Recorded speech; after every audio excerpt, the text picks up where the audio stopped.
Welcome to Hustle and Flow with Heather Hubbard, episode 102. Hi, I'm Heather Hubbard, and I was a litigator, partner, and practice group leader at an AmLaw 200 firm. I know what it takes to rise to the top. I also know all too well the toll it can take on your personal life. So how do you shine bright without burning out? How do you embrace your ambition without selling your soul? You're listening to the Hustle and Flow podcast. Welcome back. I am your host, Heather Hubbard. Thank you so much for joining me this week and every week. If you have not yet recorded a message for me, I want you to head on over there and do that right now before you even listen to the rest of this episode. All you got to do is go to heatherjoyhubbard.com/record. It's also in the show notes. You can just click that link and just record a brief message. Now, if you're anything like me, you don't like to hear your own voice, which is kind of funny because I'm recording this podcast every week for over 100 times. But here's the thing, I don't listen back to them because I don't like to hear my own voice. My editor and my assistant, they handle all of that for me. So it's okay. You don't have to actually listen back to it, but it's really something special to give back to this community because it is a community. It's not just me. So many of you listen every single week. And I've had a few of you reach out and say, I was going to record a message, but I didn't really want to put it out there. So I'm just going to email you instead. While I appreciate you emailing me, I would much rather you do the recording so that others can hear it as well. It's not just for me, it's for you. And I've had some wonderful messages. Let's see, just to think of a few: Mariette, Bonnie, Agatha, Renee, Pat. You left great messages. Guys, they're short, they're sweet. It basically just says, here was my favorite episode. Here's how it helped me. And if you're worried about saying your name, your practice, anything like that, don't worry about it. Just leave the message itself. You don't even have to say who you are. But we're putting together a special episode where we share everybody's favorites. And it's going to give you a lot of inspiration, I think, on what you might even want to go back and listen to once you hear the takeaways. So if you haven't yet participated in that, go do so now. And if you're thinking, oh, someone else will do it or my contribution doesn't matter. No. If you have ever listened to this podcast, if you've been listening for a while, that's not how this works. So join us, contribute. It would mean the world to me. And I'm sure it's going to be really helpful and inspiring for the other listeners as well. Okay. So let's get to today's topic, which is when less is more. Now, very early on, I recorded episode 8, Why Saying Yes Means Saying No. And it's sort of related to that, but it's a bit of a different spin. And by the way, episode 8 is still to this day the highest downloaded episode. So if you haven't heard that one, definitely go check it out. It is a fan favorite. But the concept is that many times we are saying yes to everything that comes our way. And we are people pleasers. We want to help others. We put ourselves last. So anything that comes to us, we just say yes. If anyone asks us, will you do this? We say yes. And we totally overcommit ourselves. And that particular episode really talked about how you're letting yourself and others down by actually saying yes all the time. We're not going to talk about that in this episode, but it is this concept of when we say yes to everything, when we overcommit to everything, we're actually hurting ourselves in the sense that we don't get the results we're looking for. Okay. And I think a lot of times the reason why we overcommit, the reason why we do more is because we think doing more will lead to what we want. And I think that's why so many of us are hustlers by nature, workaholics by nature, because we think doing all the things will make us more successful, that it will make us more deserving, that it will make us happier. When the truth is, we don't always have to do all the things in order to get the results that we're looking for, which just seems really counterintuitive. For me, at least, I think for a lot of us.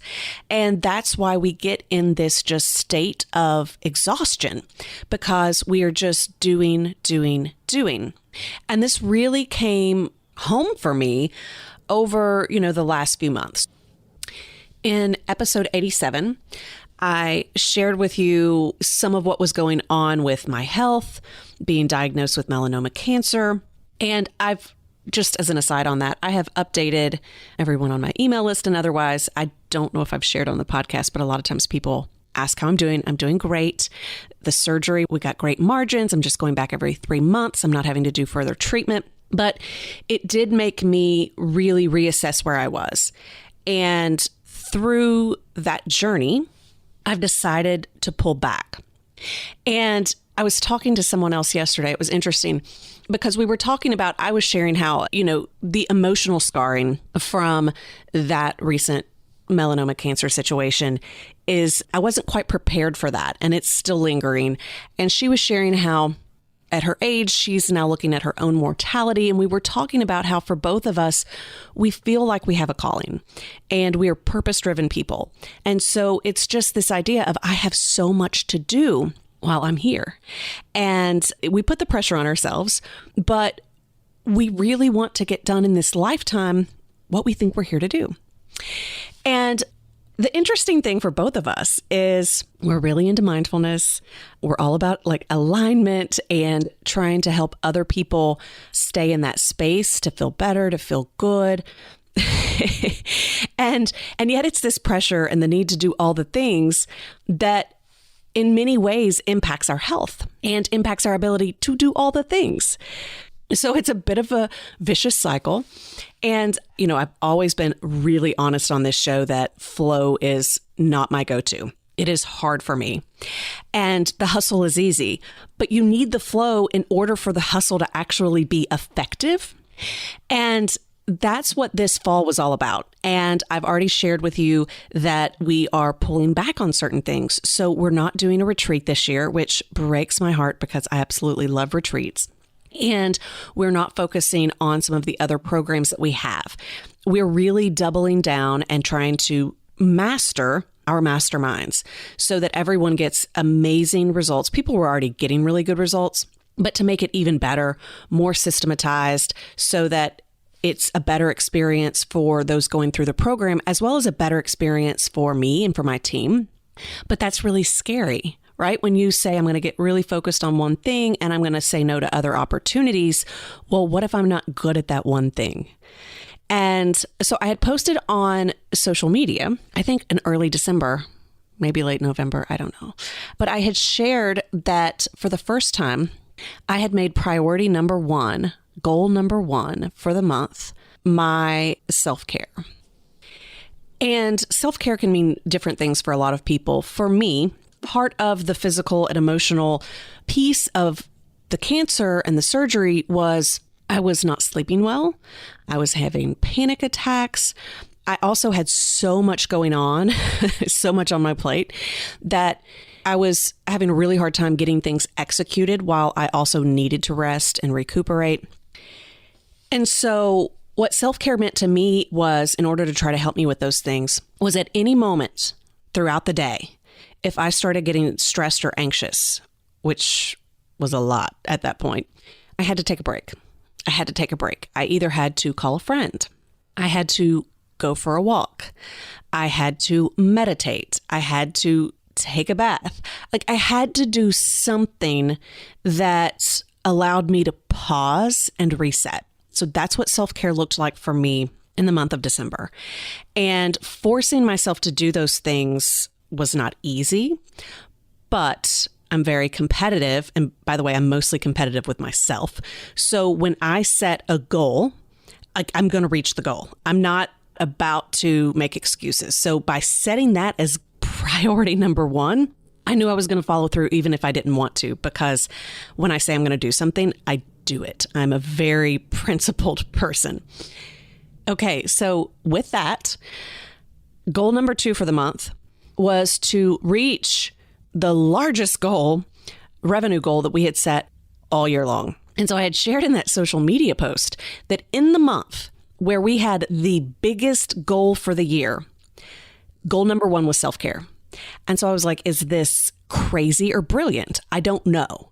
Because my tendency when I'm working towards, this really big goal is to go all in, whatever it takes, stay up all night, just burn the midnight oil, whatever it takes to stay focused on and reach that goal. So making the biggest goal I had all year related to revenue, goal number 2, was a bit terrifying. And I told you guys I would keep you updated. So here's the update. It was really refreshing. It was amazing how stopping and forcing myself to reset every time I got stressed or anxious allowed me to shift my perspective. And this is what mindfulness is all about, but practicing it all the time and putting it above your work goals, that was a new experience for me. So anytime I was thinking, oh, with this particular thing, we need to do another landing page, or we need to do a webinar, we need to do this, or we need to do that. Like that's, as soon as I started thinking like that and was getting all of these great ideas, but thinking about how to reach that goal, I would say, nope, time to go take a bath or do something else. I took so many baths in the middle of the day in December. It's insane. And I get that may sound annoying. It is a luxury of working from home, but I never do that. So what would happen afterwards is I would be like, oh, wait, I don't really need to do all those things. Because when we're in that frantic state of just doing, of just hustling, we're not thinking clearly. And again, this is what mindfulness is all about. When you can give your mind a little bit of space, you realize that you're being reactive and not responsive. It's not even strategic. You think it's strategic, but it's not. So giving myself those little breaks helped me see that a lot of the things it was no, just let that go, come back over here, double down, but just a little bit. Not only did we reach that revenue goal, we surpassed it. And again, that was the biggest one for the year. We surpassed that revenue goal by me working, stressing less than any other month. And it was such a reminder that less is more. And I get these principles, right? I understand it logically, but when we've been hardwired a certain way for so long, it's really difficult for us to fully take in what we know to be true. So if you did the planning extravaganza, we talked a little bit about the Pareto Principle, and some of you may have heard it before. It's the 80-20 rule. And it is that 80% of our results come from 20% of our effort. And the key is to figure out what's the 20% of effort that leads to those 80% of results. So many times, all of the things that we're doing, we think that it's helping, and it may a little, but it's so minuscule that it was never worth your time and your energy to begin with. This is also like the concept of throwing spaghetti at the wall. When we put all of the things out there, it's hard to even know what works and what doesn't work. When you focus and truly test, you will know, did that work or did that not work? When you are tweaking just one little thing at a time, you know, did that work or did that not work? That's really the only way you're going to ever figure out what's the 20% that leads to 80%. But I just want you to kind of visualize that for a moment. If you're doing 100 things that you think is going to get you to a result, whether it's 100 things related to business development or 100 things related to a case that you have, let's say you're a litigator, 100 things that you're doing on that case, and you're doing all of that to try to win, whether it's win more clients, win the case, whatever it is, you've got these 100 things that you're going to do. And you're basically guaranteed that you're going to get the result, right? So for this purpose, you're going to do 100 things, and these 100 things, it's going to lead to the win. Well, if you knew that only 20 of them would still get you the win, and the other 80, they didn't actually move the needle, they didn't matter, how much time would you save in your life? How much energy would you save if you let go of the 80 because the result is still going to be the same? It's easy to visualize that. Now, again, it's much harder to put into practice. So many fears come up around this, and it's not just me. Okay, so let's do some lawyer examples. I mean, I am a lawyer, but I don't practice law anymore. Solos. So many times I hear a solo say, I can't just focus on this one area of the law because I don't think it would be enough to pay my bills. So they continue to do lots of different things, and they can never fully test it because they're too afraid to say no to other stuff. And I get it, right? You got to put food on the table. But these are real fears that show up for us when we try to say less is more. Or if I just focus on this 20%, knowing that the 80% will still come in, it's really, really scary. In episode 94, I shared that one of the biggest mistakes that solos make is taking in anything that comes in the door, as opposed to really niching down. But if you can take one area and really focus on it, really double down on it, and it brings you, like, it doesn't take as much time, but it still gets you the same results. I mean, how awesome would that be? And you're probably saying, yeah, that would be awesome, but I don't know if it will work. All right, the same thing for big law. You might be an associate at a firm and you're like, I only want to work with this partner or that partner, but if I say no to all of these others, like, it will hurt my career. Which may or may not be true. It really depends on the politics of your firm. But a lot of times the way that you excel in a firm is by being sponsored. And you can only be sponsored if you have a really good relationship with someone. They know you on a really deep level, both in terms of being able to build a relationship personally and working with you on cases. That's how you develop your expertise and have a niche, and allows you to go grow your business. And then when you go to be partner, they know what value you bring to the table. So again, it's this concept of less is more. Now, you do have to get a lot of certain foundational skills that are pretty broad, but being brave enough to say, this is really where I'm going to invest. If you have that opportunity, again, each firm is different. That's an example of less is more. With partners, same on business development. I get that a lot of times we think solo and big law, it's totally different. And in some ways it is, but the principles are the same. So really saying, I'm going to focus all my efforts on this industry group, or I'm going to focus all my efforts on this internal network or this type of client or this type of matter can be really scary because you've got to grow that book of business. But if you could do 20 of the things and still get the business versus 100 of the things and still get the same amount of business, why wouldn't you do less? Why wouldn't you do less? And again, I'm sure you're saying, I get that in theory, but how do I know that that's actually what's going to happen? And you don't fully know until you do it, but you should have an educated guess as to where you're getting results and where you're not. You can always pull data.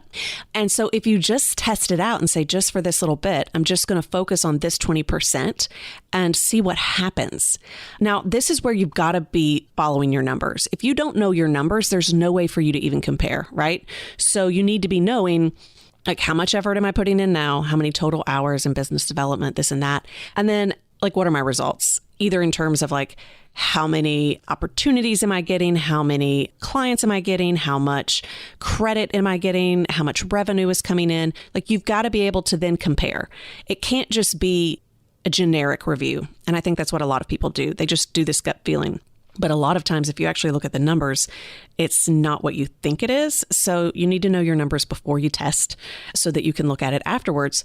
And you may find, oh yeah, my numbers are exactly the same, even though I only focused on this one thing and reduced my overall time on it. I will tell you personally that it 100% worked. The principle was true for me in December, and it's continuing to be true. The interesting thing is, having done that in December, I now have the confidence, because you do have to test it out a little bit, because our minds just don't believe that it's possible. But having done that in December, I now have the confidence to take more breaks. I have the confidence to say, you know what, I'm not going to be reactive. I'm going to take a step back. I'm going to consider, what's the easiest route here? What's the easiest route? And for those of you that have done Life and Law Live or have done some other goal planning stuff with me, you know that I talk a lot about how you can test a strategy. And part of that is how much time it takes, how much energy, how much money, the difficulty level. And I've been using the crap out of that thing to decide each and every day, like, when I'm going to shift gears. So if I'm suddenly wanting to do something new, and used to I would just start executing, I now put it through that and say, well, what would be the easiest way to do this? What would be the least stressful way to do this? And I'm going to do that. I'm going to do that first. And oftentimes that's all that was needed. So learning that we don't have to do all the things, learning that we can do less in order to get more. Because here's the thing, it's not like I did less and my results were the same. I did less and my results were drastically more. When you cut back, it helps you with perspective, and it helps you with strategy, and it helps you get really, really good at that one thing. So I want to go through a few more examples just so you can see where less might be more for you. So in the Life and Law Planner Facebook group, If you purchased a planner or if you received the planner as a gift and you are not in that group, definitely go find the email that we sent. We sent an email that had a link. Now, a lot of you wrote in and said, I didn't get that email, but it's because you used a different email to buy the planner. And maybe you don't check one that often. I don't know. But if you think you should have got an email and you have no idea what I'm talking about, you can always email support@heatherjoyhubbard.com and we'll help figure that out. But for those that bought the Life and Law Planner, we have a Facebook group that supports you. And often in that group, or even just when I'm having conversations with people or on Facebook or Instagram related to the planner, even when we were beta testing this, so many people said, like, I need more space for my to-dos. I need more space for my to-dos. It's not big enough. There are not enough lines. Okay. What I always say is you just need a legal pad, because there is no way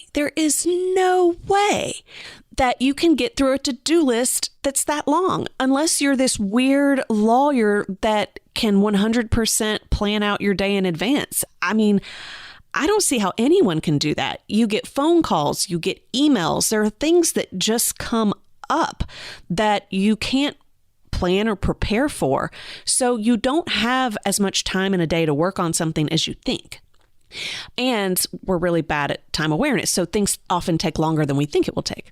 So if you need space to have, 20 plus to-do list items, you're missing the concept of planning and time management.